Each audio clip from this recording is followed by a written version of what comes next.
Good morning everyone, welcome back to the channel accounts वाला पे। आज हम लोग अपने क्लास 11th बिजनेस स्टडीज के chapter number 2 that is forms of business organisation का फिफ्थ वीडियो लेकर के आए हैं। पिछला वीडियो में मैंने आपको types of partners and types of partnership के बारे में बता रखा है। नहीं देखे हैं आप लोगों ने तो फटाफट जाओ और डिस्क्रिप्शन में लिंक पे क्लिक करो और देख लेना आप लोग इस वीडियो के बाद। यहाँ पे इस वीडियो में आप लोग को बेसिकली मैं पढ़ाऊंगा फॉर्मेशन ऑफ पार्टनरशिप। एक पार्टनरशिप फर्म को फॉर्मेशन कैसे करते हैं, कैसे स्टार्ट करते हैं, और उसके बाद पार्टनरशिप डीड के बारे में बताऊंगा कि क्या होता है एग्रीमेंट, क्या होता है पार्टनरशिप डीड। क्लियर है। और उसके बाद रजिस्ट्रेशन का क्या प्रोसेस है, क्या प्रोसीड्यूर है रजिस्ट्रेशन का, ये सारा चीज मैं ओवरऑल इस वीडियो में आपको खत्म करूंगा। और ये वीडियो के साथ पार्टनरशिप बिजनेस भी आपका द एंड हो जाएगा। तो चलो हम लोग स्टार्ट करते हैं आज का ये अपना एक्सक्लूसिव क्लास। Let's start. तो बेसिकली यहां पे देखा जा रहा है कि ये आपका पहला टॉपिक क्या है इस वीडियो का, फॉर्मेशन ऑफ पार्टनरशिप फर्म। कैसे बनाते हैं एक पार्टनरशिप फर्म को। अब पार्टनरशिप फर्म इज फॉर्म्ड, बनाया जाता है व्हेन टू, यानी कि जब भी दो और more person inter into an agreement. किस चीज में इंटर करते हैं सर? एग्रीमेंट में इंटर करते हैं सर। क्लियर है। To form a partnership form. Clear है। दो या दो से अधिक इंसान एक एग्रीमेंट में आते हैं तभी बनता है partnership business. This agreement can be oral और रिटन। ओरल और रिटन यानी कि अगर आप लोग का मन है, अगर आप लोग का विश है कि नहीं हम लोग को रजिस्ट्रेशन करवाना है तो ही आप रजिस्ट्रेशन करवाएं, अन्यथा आपके पास एक और ऑप्शन है, ओरली भी रख सकते हैं। बट वो स्मॉल स्केल इन्वेस्टमेंट के लिए सही होता है। 2000 5000 10,000 तक आप लगाएं और ओरली रख रहे हो तो ठीक है मेरे भाई। अगर आपने 1 लाख 2 लाख लगा रखा है या 4 लाख 5 लाख लगा या मोर देन 5 लाख लगा रखा है, तब यार ये मैं पर्सनली आपसे रिकमेंड करूंगा कि आप लोग जाओ फटाफट जा करके रजिस्ट्रेशन कराओ, क्योंकि कभी भी पैसे को देख करके किसी का भी ईमान नियत खराब हो सकता है। तो आप लोग जा करके वहां पे रजिस्ट्रेशन करा लोगे ताकि लॉ आपकी हेल्प कर सके। क्लियर है। चलो नेक्स्ट, टू अवॉइड डिस्प्यूट। यहां पे बोलता है this agreement can be oral और रिटन, यानी ओरली भी रह सकता है एज वेल एज रिटन भी। टू अवॉइड डिस्प्यूट, विवादों से बचने के लिए इन फ्यूचर में it is always advisable to have a written agreement. क्या बोलता है? डिस्प्यूट से बचने के लिए हमेशा एक एडवाइस किया जाता है, आपको बताया जाता है, रिकमेंड किया जाता है कि आपके पास एक रिटन एग्रीमेंट होना चाहिए पार्टनरशिप फर्म में। After signing the agreement the partnership form comes into existence. जब भी साइन हो जाता है सारे पार्टनर्स के द्वारा उस एग्रीमेंट, वो एग्रीमेंट यानी पार्टनरशिप डीड, तो क्या होता है? पार्टनरशिप बिजनेस चलने लगता है। It is not compulsory to get the form registered. कोई कंपल्सरी नहीं है फॉर्म को रजिस्ट्रेशन करवाना, but partner of the firm prefer to get the form registered because registered form gets some benefits which unregistered form do not gets. यानी बोलता है कि ऐसा जरूरत तो नहीं है भाई कि आप रजिस्ट्रेशन कराओ, बट ये एडवाइस किया जाता है पार्टनर्स को कि आप जाकर के रजिस्ट्रेशन करवा लो, क्योंकि गवर्नमेंट की तरफ से कुछ सब्सिडीज मिलती है। ये सारा चीज का अगर आपको एडवांटेज लेना है तो ये हमेशा एडवाइजेबल किया जाता है, एडवाइस किया जाता है कि आप लोग जाकर के उसको रजिस्ट्रेशन कराओ, क्योंकि एक अनरजिस्टर्ड फर्म वो बेनिफिट्स नहीं, एडवांटेज, उस बेनिफिट्स का एडवांटेज नहीं ले सकती है जो एक रजिस्टर्ड फर्म ले सकती है। जैसे रॉ मटेरियल में कुछ सब्सिडीज दे रहे गवर्नमेंट, तो उसी को मिलता है जो रजिस्ट्रेशन करवाए हुए रहता है, जो गवर्नमेंट की नजर में रहता है। आई बात समझ में? Next, partnership deed. क्या होता है सर पार्टनरशिप डीड का मतलब?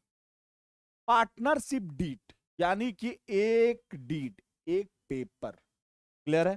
चलो, the documents containing the term and condition, एक ऐसा डॉक्यूमेंट जिसमें टर्म एंड कंडीशन हो of the partnership agreement is known as partnership deed. जैसे एक पेपर, उसमें सारा चीज लिखा हुआ होना चाहिए उस पार्टनरशिप फर्म के बारे में। क्या नाम है फर्म का, कितने पार्टनर्स हैं, कितने नंबर्स ऑफ पार्टनर्स है, क्या क्या कैपिटल कंट्रीब्यूशन किया इन्होंने, क्या किनका राइट एंड ड्यूटीज क्या है, किसी किसी स्पेसिफिक फील्ड में किसी किसी स्पेसिफिक पार्टनर को लगाया जाता है ड्यूटी पे, तो क्या ये सारा चीज है। प्रोसीड्यूर ऑफ रिटायरमेंट क्या है, प्रोसीड्यूर ऑफ एडमिशन क्या है, प्रोसीड्यूर ऑफ डिसॉल्वेंट क्या है, ये सारा डिसोल्यूशन, ये सारा चीज इस डीड में लिखा हुआ होता है। It is the stamp paper. Partnership deed क्या होता है? एक स्टैम्प पेपर है on which the rule and regulation and term and condition. क्या क्या होता है? Rule and regulation. देखो ये तुम आराम से डेफिनेशन अगर 2 नंबर का एग्जाम में आए तो ये वाला चीज तुम आराम से लिख सकते हो। It is a stamp paper. क्या है? Partnership deed is a stamp paper on which, जिसमें the rule regulation and term and condition of partnership are written. सबसे बेसिक सा डेफिनेशन आराम से याद हो सकता है। क्लियर है? एक ऐसा पेपर जिसमें rule and regulation and term and condition लिखा हुआ हो, किस चीज का? पार्टनरशिप फॉर्म का, उसी को पार्टनरशिप डीड बोलते हैं। फटाफट आप लोग इसको याद कर लेना, समझ लेना। Sorry, business studies. देखो भाई, एक चीज मैं आप लोगों को बता दूं, बिजनेस स्टडीज याद रखने का एक तरीका है। अगर आप लोग को एग्जाम में, मैं क्लास में पढ़ाता हूं और आप लोग को अगर एग्जाम में याद नहीं रहता है, बेसिक सा आपको मैं एक कॉन्सेप्ट बता देता हूं कि जब भी मैं आपसे, जैसे मान के चलो इस चैप्टर का पहला नंबर टॉपिक क्या था? Sole proprietorship. मैंने आपको एग्जाम में क्वेश्चन दे दिया कि भाई 5 फीचर्स लिखो सोल प्रोप्राइटरशिप का। मैं तो आपको पढ़ा दिया हूं सोल प्रोप्राइटर के बारे में, बट सर याद नहीं रह पाता। रटते हैं बट याद नहीं रहता। यार रट्टा नहीं मारना है। आई बात समझ में? आपको क्या करना है? सिर्फ और सिर्फ आपको समझ लेना है कि एक सोल प्रोप्राइटर के अंदर क्या क्या होता है। आप खुद को फील कर लो, खुद को एज्यूम कर लो कि मैं एक सोल प्रोप्राइटर हूं। भाई एक इंसान खुद के बारे में तो लिख सकता है ना। अब जैसे फॉर्मेशन, तो मुझे सोल प्रोप्राइटर से बिजनेस चलाना है, तो मेरा जो फॉर्मेशन होगा इजी होगा या हार्ड होगा? इजी होगा सर। आराम से कोई भी आउटलेट खोल लो, हो गया सोल प्रोप्राइटरशिप। मेरा लाइबिलिटी कैसा होगा? तो सर ने पढ़ा रखा है, अनलिमिटेड लाइबिलिटी होगा सर। तो मेरा साइज क्या होगा? बिजनेस का स्केल क्या होगा? तो स्मॉल स्केल होगा सर, क्योंकि एक बंदा बिजनेस चला रहा है। कंटिन्यू रहेगा क्या sir business? No, lack of continue रहेगा, क्योंकि मैं अगर मर गया, मैं अगर इंजरी हो गया तो मेरा बिजनेस बंद हो जाएगा। भाई इसी तरह आपको खुद के बारे में लिखना है, इट मींस आपको सोल प्रोप्राइटर के बारे में ऑटोमेटिक आ जाएगा। इसी तरह मैंने हिंदू अनडिवाइडेड फैमिली के बारे में लिखा। और एक सीक्वेंस बना लेना यार, एक सीक्वेंस बना लेना कि पहले फॉर्मेशन लिखना है, फिर लाइबिलिटी के बारे में लिखना, फिर कैपिटल कहां से आता है, फिर आपको रिस्क कैसा रहता है ना, फिर उसका कंटिन्यूटी कैसा रहता है। ये सारा चीज एक तौर तरीका है याद रखने का। उसी से मेरिट बना लो, उसी से डीमेरिट बना लो। स्मॉल साइज क्या है? डीमेरिट है। लिमिटेड रिसोर्सेज क्या है? डीमेरिट है। तो ये सारा चीज, क्विक डिसीजन, एक अकेला बंदा बिजनेस चला रहा है, इसके कारण क्विक डिसीजन होता है, तो ये आपका मेरिट है। भाई तो उसको एक समझना पड़ेगा तुमको खुद के बारे में, और खुद के बारे में ही तो लिखना है। क्लियर है? तो यही एक तरीका है। It also contains the right and duties of the partnership form. और उस पार्टनरशिप डीड में क्या लिखा हुआ होता है? राइट एंड ड्यूटीज, क्या कर सकता है और क्या उसको करना है, ये सारा चीज लिखा हुआ होता है उस partnership deed. Next, the common contents of partnership deed are. क्या क्या रहता है उस पार्टनरशिप डीड में, क्या क्या रहता है, ये सारा चीज अभी हम लोगों को देखना है। देखो, नेम ऑफ द फर्म, मान के चलो A B C, sorry C, ठीक है, ये आपके फर्म का नाम है। एग्जाम्पल एबीसी आपके फर्म का नाम है, तो उस फर्म का नाम लिखना है। क्लियर है? Name and address of the partner, partner मान लो 4 पार्टनर। अब इस चारों पार्टनर का नेम एंड एड्रेस, यानी कि with identity card, identity proof, जो भी आपसे रजिस्ट्रार मांगेगा वो आपको देना होगा। सारे पार्टनर का नेम एंड एड्रेस। तीसरा, nature of business the firm will carry on. आपका फर्म कौन सा नेचर का बिजनेस कर रहा है? क्या सर्विस प्रोवाइडर है? क्या टेक्सटाइल इंडस्ट्री में डील कर रहा है? मैन्युफैक्चरिंग इंडस्ट्रीज में डील कर रहा है? प्रोडक्शन का काम कर रहा है ना? या असिस्टेंट कर रहा है किसी ट्रेडर को? ये सारा चीज आपका सर्विस प्रोवाइडिंग है या क्या है, आपको वो सारा नेचर बताना होगा। Place of business, address of business जिसको बोलते हैं, कहां पे आपका बिजनेस एस्टेब्लिश होने जा रहा है। Capital contribution by each partner, कितना कितना कंट्रीब्यूशन किया जा रहा है। चारों हो सकता है चारों इक्वली ना करे, या तो इक्वली करे या तो ना करे। कोई 1 लाख दे रहा है, कोई 5 लाख दे रहा है, कोई 2 लाख दे रहा है। आई बात समझ में? अकॉर्डिंग टू देयर स्ट्रेंथ, कितना उनके पास कैपेसिटी है पेमेंट करने का, यानी कंट्रीब्यूशन करने का। 6 number, profit sharing ratio of partner. क्या प्रॉफिट शेयरिंग रेशियो होगा? तो भाई साफ सा बात है, according to contribution of capital सारे लोग का प्रॉफिट शेयरिंग रेशियो होगा। जो ज्यादा पैसा कंट्रीब्यूट करेगा उसको ऑब्वियस सी बात है ज्यादा रेशियो में मिलेगा पैसा। 7th, the right and duties of the partners for the management of the business. भाई यहां पे लिखा हुआ है राइट एंड ड्यूटीज भी डीड में लिखा होता है। किसको सेल्स का डिपार्टमेंट देखना है, किसको परचेज का डिपार्टमेंट देखना है, किसको स्टॉक का डिपार्टमेंट देखना है ना, किसको प्रोडक्शन का डिपार्टमेंट देखना, ये सारा चीज लिखा हुआ होता है उस पार्टनरशिप डीड में। और क्या क्या वो एक्शन ले सकता है, क्या उसका राइट में है, वो सारा चीज आपके इस पार्टनरशिप डीड में लिखा होता है। Next, the mode of maintaining account. किस मोड में अकाउंटिंग मेंटेन किया जाएगा, ओरली रखेंगे या किसी सीए के अंडर को के पास हम लोग अकाउंट्स को अपना मेंटेन कराएंगे या अकाउंटेंट रखेंगे, ये सारा चीज हम लोग को यहाँ पे देखने के लिए मिलता है। 9th नंबर, और क्या होता है पार्टनरशिप डीड में, the rate of interest payable to partner on their capital. अगर कोई बंदा कैपिटल में कितना रेट ऑफ इंटरेस्ट उसको तुमको देना है, वो भी अगर वो पैसा मिला रहा है तो भाई उसको तो रेट ऑफ इंटरेस्ट दोगे ना कैपिटल में। तो वो आपको रेट ऑफ इंटरेस्ट इसमें प्रिस्क्राइब्ड करना रहता है कि किस रेट ऑफ इंटरेस्ट से आप उसको पेमेंट करोगे। Next, 10th number, the rate of interest to be paid by partner on amount withdrawn by them. यानी कि विड्रॉ मतलब पैसा निकालना, किसी पार्टनर के घर में शादी है, राइट, तो वो अगर बैंक से लोन लेने जाता है 5 लाख या 10 लाख रुपए, तो उसको बैंक वाले को भी पर एनम इंटरेस्ट देना होगा। तो भाई आपस में डिसीजन हुआ कि काम कर, तेरे घर में शादी है, सारे पार्टनर लोगों ने मिलकर के एक मीटिंग बैठाया कि इसके घर में शादी है, ये जा रहा बंदा बैंक से लोन लेने के लिए, क्यों ना हम ही लोग इसे दे दे, मेरा रिटेन अर्निंग यानी कि सरप्लस रखा हुआ है बैंक में, तो हम ही लोग मिलकर के इसे दे देते हैं, है ना। तो उसके द्वारा क्या रेट ऑफ इंटरेस्ट हमें मिलना चाहिए, ऑब्वियस बात है थोड़ा कम रहेगा बट कुछ तो रहेगा ना, तो वही रहना चाहिए उस पार्टनरशिप डीड में लिखा हुआ कि पार्टनर के द्वारा जो भी अमाउंट विड्रॉ किया गया है उसके नेसेसरी नीड के कारण, तो उस रेट ऑफ किस रेट ऑफ इंटरेस्ट में वो इंटरेस्ट पे कर रहा है फर्म को।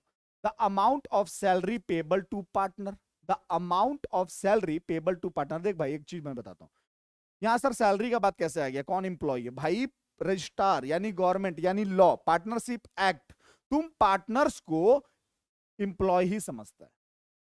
अगर 4 पार्टनर मिलकर बिजनेस चला रहे तो लॉ के अकॉर्डिंग तुम लोग उस फर्म के एम्प्लॉय हो, पार्टनर हो बट एम्प्लॉय। ये बात समझ में, पार्टनर तो तुम लोगों का क्या सैलरी रहेगा, इसी को बोलते हैं रेशियो। क्लियर है, किस रेशियो में आपको सैलरी मिलेगा। 12th number, provision regarding retirement and dissolution. अगर आप रिटायर करते हैं एक मेजोरिटी ऑफ ईयर के बाद, यार सबको रिटायर करता है ना, तो क्या आपका अटेनिंग ऑफ मेजोरिटी ईयर क्या प्रोविजन रहेगा आपका रिटायरमेंट का एंड डिसोल्यूशन, भाई मैं डिसॉल्व हो गया अब मुझे काम नहीं करना, तो क्या प्रोविजन रहेगा, कितने दिन के अंदर एक आपको पब्लिक नोटिस देना होगा, ये सारा चीज इस डीड में लिखा होता है। Next, method of solving dispute. अगर विवाद हो गया, कन्फ्लिक्शन हो गया, तो क्या उसका मतलब ये रहेगा, मेथड रहेगा उसको सॉल्व करने का, क्या कोर्ट में जाएंगे या आपस में सलट लेंगे, ये सारा चीज उस चीज में लिखा होता है। Whether interest is payable on the loan provided by partner. Loan pro, यहां से यहां तक समझो बात को, लोन प्रोवाइडेड बाय पार्टनर। भाई अगर अब लोन कैसे पार्टनर दे सकता है सर, देखो क्या होता है, अगर पार्टनरशिप फर्म में, अगर पार्टनरशिप फर्म में अटेंडम 10 लाख रुपए की जरूरत है, बैंक में जाओगे वो तो देगा ही, बट वो रेट ऑफ इंटरेस्ट लेगा तुमसे। क्लियर है। अब किस कोई पार्टनर बहुत ज्यादा रईस है, बहुत ज्यादा पैसा वाला, रिचेस्ट पार्टनर है तुम्हारा, वो बोला भाई तुम बैंक क्यों जा रहे हो, 10 लाख मेरे से ही ले लो, बैंक में 10% पर एनम दोगे ना, तुम्हें काम करना मुझे 7% दे देना, कोई दिक्कत नहीं, भाई वहां से मिल जाएगा इसको।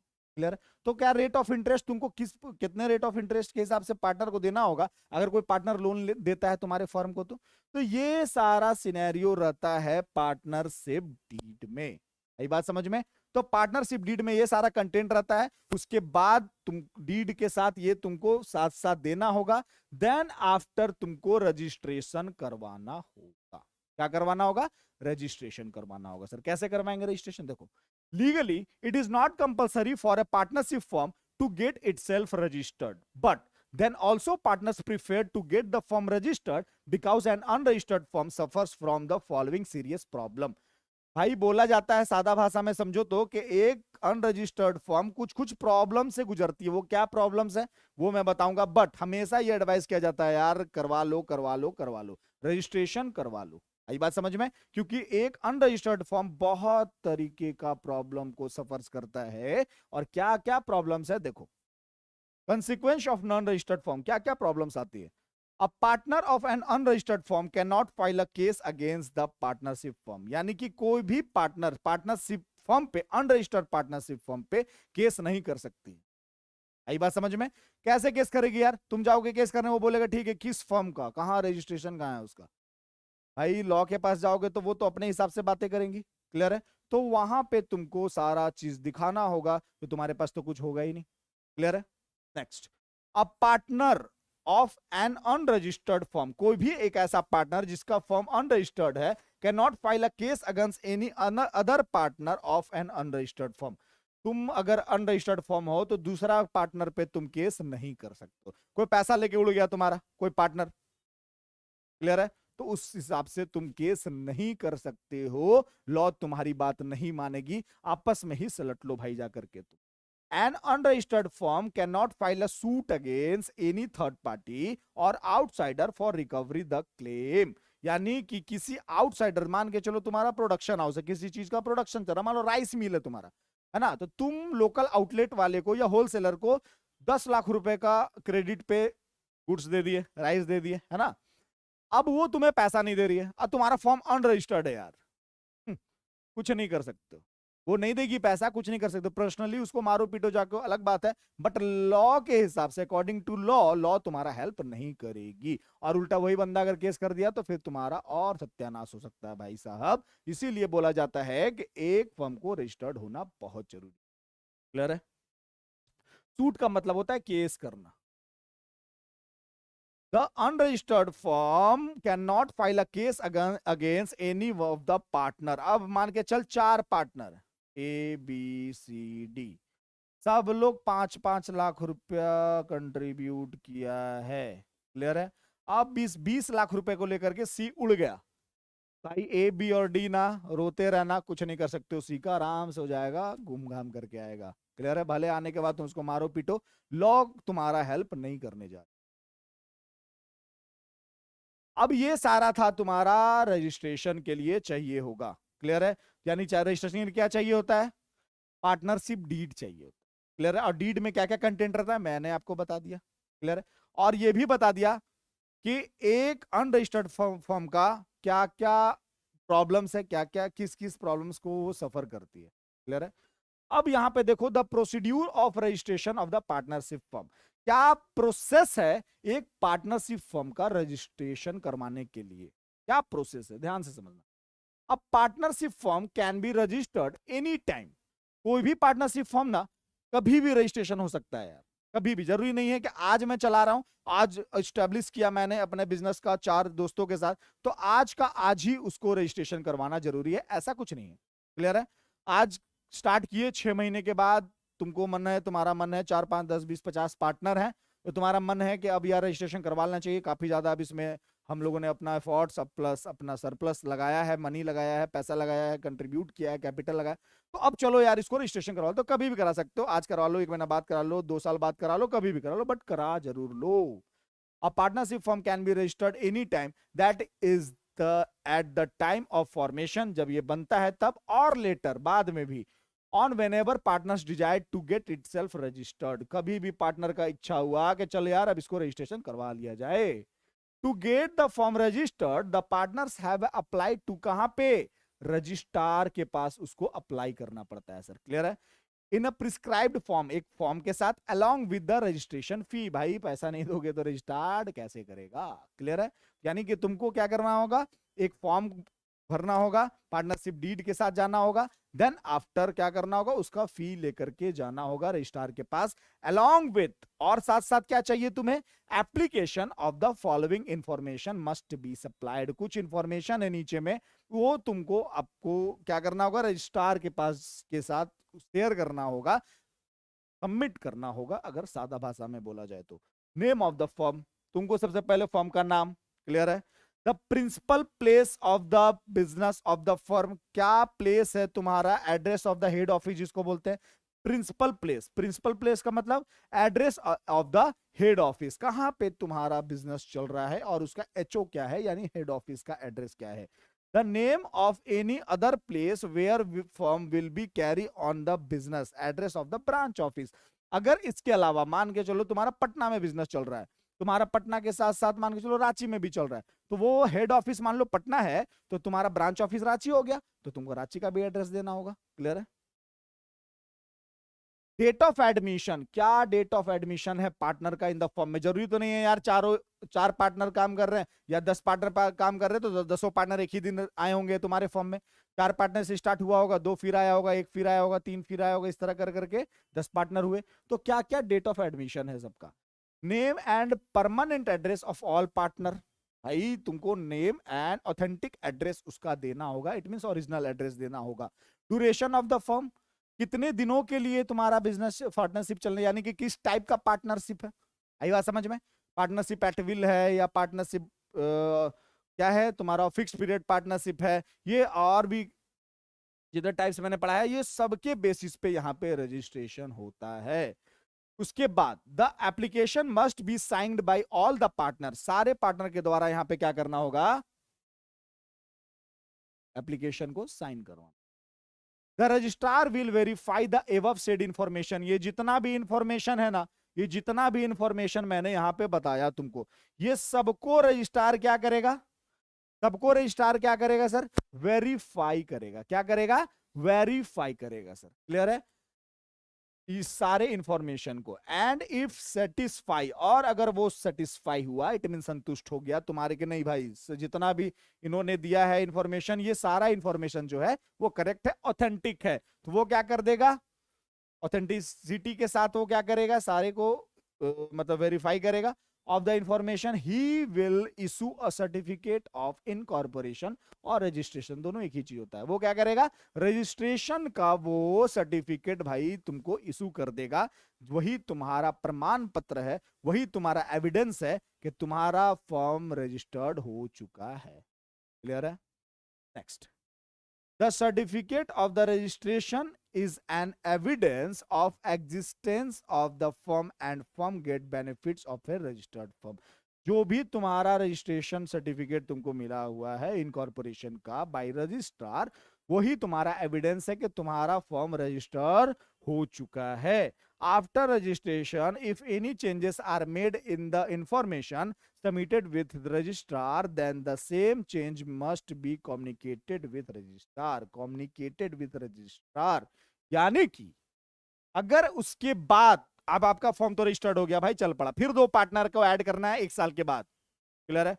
फिर तुमको रजिस्ट्रार के पास ही जाना होगा। ऐसा नहीं कि पार्टनरशिप डीड में तुम खुद से या रजिस्ट्रेशन के पेपर में खुद से कुछ एडिट या एडल्ट्रेशन वगैरह कुछ कर सकते हो। आई बात समझ में? आपको फिर से सेम प्रोसेस में आपको रजिस्ट्रार के पास जाना होगा। कोई 5 लाख लेकर के आया, फिर तुम्हारा पार्टनर एज अ लोन, फिर आपको जाना होगा।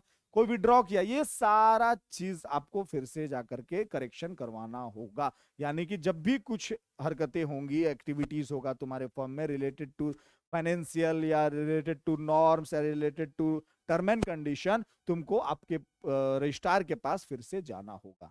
आई होप गाइस कि आपको बहुत अच्छा लगा होगा, आज का ये क्लास बहुत अच्छे से समझ में आया होगा। तो आप हमारे YouTube चैनल जो कि अकाउंट्स वाला है, इसको फटाफट शेयर कर दो ताकि उन बच्चों तक पहुंच जाए जो इस क्लास के सच में भूखे हैं, सच में नीडी हैं, और फैला दो इसको, एकदम आग लगा दो, है ना। और आग तो यार आप लोग लगाते ही हो। बेसिकली आप लोग को देखा एक बात और जाता है कि बिजनेस स्टडीज एक ऐसा पेपर है ना कि आपको यहाँ पे रिटर्न यानी नोट्स बनाना होगा। विदाउट नोट्स यार आप कुछ भी नहीं कर सकते हो। रीजन क्या है कि जब तक आप किसी चीज को लिखोगे नहीं, जब तक आप किसी चीज को लिखोगे नहीं, आपको वो याद नहीं होगा। ये फैक्ट है। थोड़ा बहुत दिन के लिए याद होगा, जैसे मैंने अभी कुछ देर पहले कहा आपको कि यार रटना नहीं है, समझना है। भाई रट करके आपका एग्जाम तो अच्छा जाता है, बट करियर के एग्जाम में तुम मेरे दोस्त फेल कर जाओगे। इसीलिए किसी भी टॉपिक को रटना नहीं है, समझना है, हमेशा याद रखना। सभी को good night, bye, keep studying, all the best for your future.